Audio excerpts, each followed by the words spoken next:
The year is 1862, and a man cannot get out of bed. He suffers from what today would be diagnosed as clinical depression, and he has struggled with it on and off throughout his life.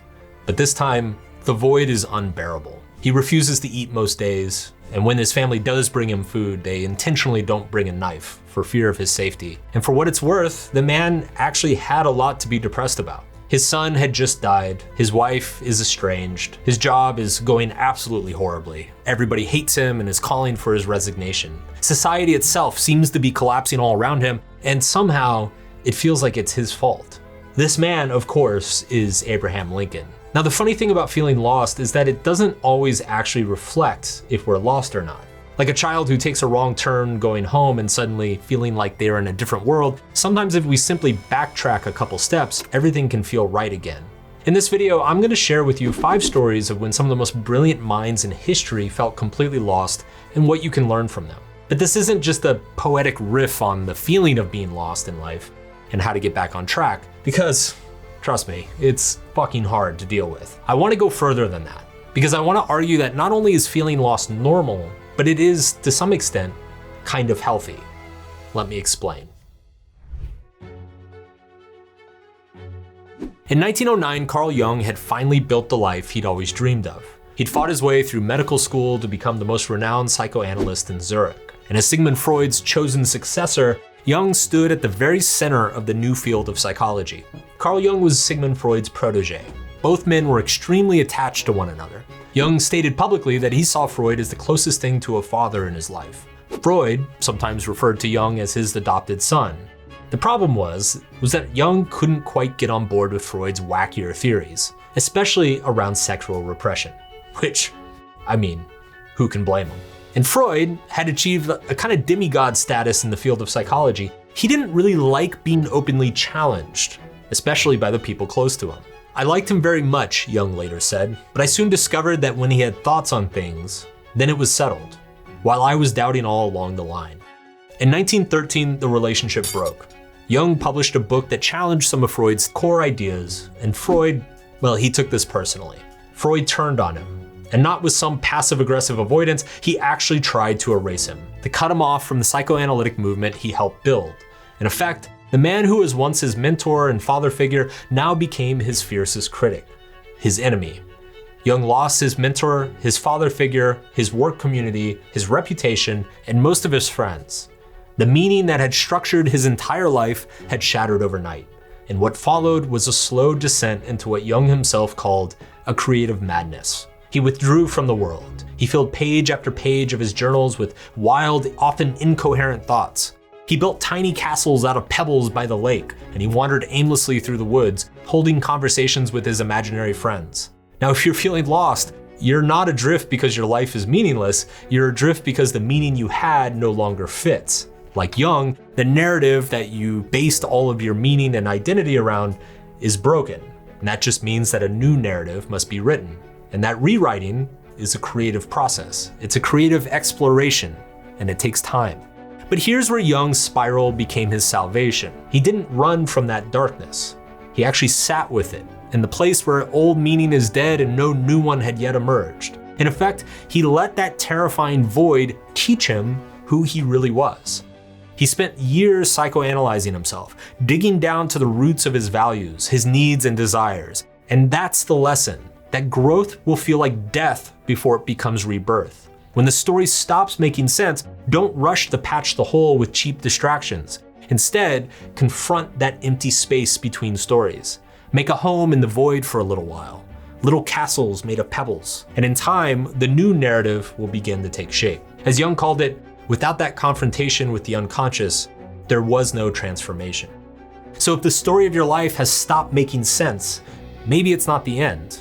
Maybe it's your invitation to step into another blank page, where the old meaning dies so something more real can take its place. This is something that our next historical figure never did, and he almost paid the ultimate price. In 1912, after 2 terms as president, Theodore Roosevelt wasn't content to fade into the history books. He wasn't wired that way. This was a man who at just 42 had already been a cowboy, a soldier, a police commissioner, a governor, and a war hero. This is a dude who got shot while giving a speech and then got up and finished the speech. So when he decided to make a political comeback and run as a third-party candidate, it seemed obvious that people would rally around him. I mean, if anybody could make this work, it was Teddy Roosevelt. Like, this is the guy that they named the fucking teddy bear after. This is the guy on Mount Rushmore next to Washington and Lincoln. Of course they're gonna vote for him. But they didn't. He lost. And not only did he lose, he was humiliated. Overnight, the great force of nature, the bull moose himself, became a historical footnote. He went from being the center of gravity in all of American life to basically obsolete. And this led to many sleepless nights. Theodore Roosevelt did not handle it well. And his tossing and turning was a symptom of a deep psychological wound, one that affected his entire sense of self-worth. Because for someone who had always measured his self-worth by the applause of others, what did it mean for that applause to suddenly stop? Who was he without the power, without the spotlight? Roosevelt, like many successful people, fell victim to the comparison trap. He ingrained the habit of comparing himself to others, mostly because he was so used to winning. But when that winning stopped, that comparison trap turned against him, and he quickly felt empty. Under this dark cloud, Roosevelt did what he always did. He took action.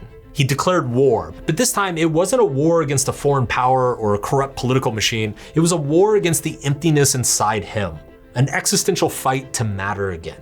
So he did something reckless. He signed on for an expedition to chart an uncharted river in the Amazon, a river so dangerous that the local tribes called it the River of Doubt. No maps, no guarantee of survival, no reason except for one, to prove that he was still someone worth remembering.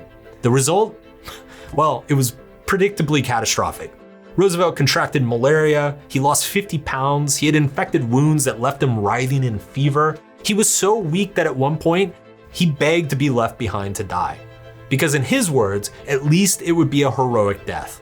But in the end, his own son fought to keep him alive and physically dragged him out of the jungle and back to civilization. And here's what's so fucked up about all this. Most of us, to some degree, do the same thing every day. We fall into the trap of measuring our lives against other people's metrics, their followers, their promotions, their milestones, and we do this stupid self-defeating shit as a result. It's easy to fall into a comparison trap when you're winning because it feels good. But be careful not to get stuck there because eventually, when the tides turn, everyone loses at something. And if you've trained yourself to live by the standards of others, that loss will end up feeling catastrophic. But not as catastrophic as this next historical figure. In 1969, Buzz Aldrin did what billions could only dream of. He walked on the moon. He was the second human to ever set foot on another world. And when he came back down, he was immortal. We're talking parades, medals, applause in every corner of the earth. But what nobody talks about is what came after that. For Aldrin, the moon wasn't just an accomplishment. It was the accomplishment. Nothing he would ever do in his life would ever compare to it. There was no next mission, no bigger goal, no new peak to climb. The highest high was behind him and it broke him in ways no one in the public could see. Aldrin spiraled into depression and alcoholism. He torpedoed multiple marriages. He blew through all of his money. At one point, the man who had stood on the lunar surface was selling Cadillacs in Beverly Hills, trying to convince strangers to buy a car when he had driven a spaceship on the fucking moon. He later wrote that after the moon, Earth felt impossible for him to navigate. Because, I mean, how do you follow up the impossible? Athletes often face a similar effect when they're forced to retire. Artists do when the muse goes silent. Soldiers when the war ends. They stand on their own personal moon and then they come back down to Earth and the Earth just feels small. But here's a harsh truth. We're not wired to enjoy our peak accomplishments, or at least not for long. We're wired to chase the next accomplishment. But when you can't imagine what the next accomplishment is because the last one was so big and so important, you drift and then self-destruct. You don't get lost because you're weak, you get lost because you don't know what's ahead anymore. Which brings us to the sponsor of this video, Grammarly. Grammarly takes difficult writing and makes it easy. Whether you're submitting a job application, writing a memo to your boss, or publishing your work on the internet, Grammarly is like a patient writing coach and editor, always there to give you suggestions and feedback and fix those really annoying typos. Grammarly has been in the AI game for over 14 years, and there's a reason that they've stuck around for so long. Over 96% of their paying users say that it improves their writing dramatically. Grammarly works wherever you work. No more copying and pasting, unlike other AI tools. They provide high-quality suggestions and understands your context to ensure you sound the way you want, no matter who you're talking to. Now, I've found all sorts of uses for Grammarly in my own business, from writing social media captions to team memos to brainstorming YouTube script ideas. Grammarly can anticipate readers' questions and ask you to address them before they actually happen, and it can coach you on the proper tone to use, depending on who you're writing for. So sign up and upgrade to Grammarly Pro to level up your productivity. You can use my link for 20% off Pro at grammarly.com/Manson08. You can also click on the link in the description. Charles Darwin once faced a question so ordinary, it nearly drove him mad. Should I get married? Now, rather than just pondering this to himself over tea like a good old Englishman, he wrote out the pros and cons like a neurotic college student. On the one side, you had the pros to marrying: children, if it please God, a constant companion, and an object to be beloved and play with. Better than a dog anyhow. Yeah, he actually wrote that his wife was better than a dog. On the other side, the pros to not getting married: freedom to go wherever I like, conversation of clever men at clubs, and not forced to visit relatives. Dude, I hear you on that last one. So yeah, here was a man capable of reshaping our entire understanding of where life came from on Earth, and he was totally ordinary as fuck. What Darwin was struggling with was painfully simple. In front of him, he could see the possibility of two good lives, and the fact that both seemed good is actually what paralyzed him. After all, when every option seems good, how do you know which one is better? It turns out that this analysis paralysis is a relatively modern phenomenon. It's born out of the same problem that Darwin struggled with: having too many good options. In science, this is known as the paradox of choice. The more good options you have, the more stressed and unhappy you become, not because you don't know what the best option is, but because you're forced to give up so many other seemingly good options too. It's that pain of giving up what could be that ends up outweighing the benefit of whatever is. This version of feeling lost is in many ways the highest quality problem you can have. Oh, boo-hoo, you can summer in Milan and take a taxidermy course in Japan. Oh, boo-hoo, you have 3 job offers and 6 hotties who want to date you at once. Whatever shall you do? But seriously, this can actually be kind of crippling. Take it from me. In the face of an abundance of options, they can all begin to feel meaningless. And paradoxically, the only way to feel less loss is to limit yourself, to close a lot of the potential doors, to choose a single one and commit yourself to it, knowing that you're giving up a lot on the way. Now, that giving up may hurt at first, but it is that limitation that you impose on yourself that actually makes it feel meaningful. Darwin did marry, by the way. He chose to shut all the other doors in his life. And from that stable home life came the consistency that he needed to write the work that would outlive him for centuries. See, constraint actually creates clarity. It's not the freedom to do everything that sets you free. It's the courage to say, this is what I care about, and not that does. What do we make of all this? If you're feeling lost right now, what's the takeaway here? I mean, Abraham Lincoln led a nation through its darkest hour while battling a storm in his own heart. Carl Jung rebuilt meaning from the fragments of madness. Theodore Roosevelt tried to outrun his own irrelevance and nearly died in the Amazon. Buzz Aldrin touched the heavens only to fall in a hole no one else could see.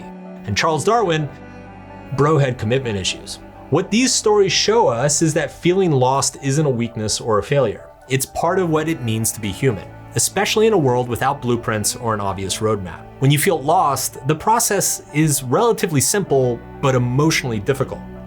Number 1, you try something, anything, and look for that inspiration. Look for what's next, like Jung did. 2, once you find that something and that feels meaningful, cut off the other options and distractions and commit to it, like Darwin did.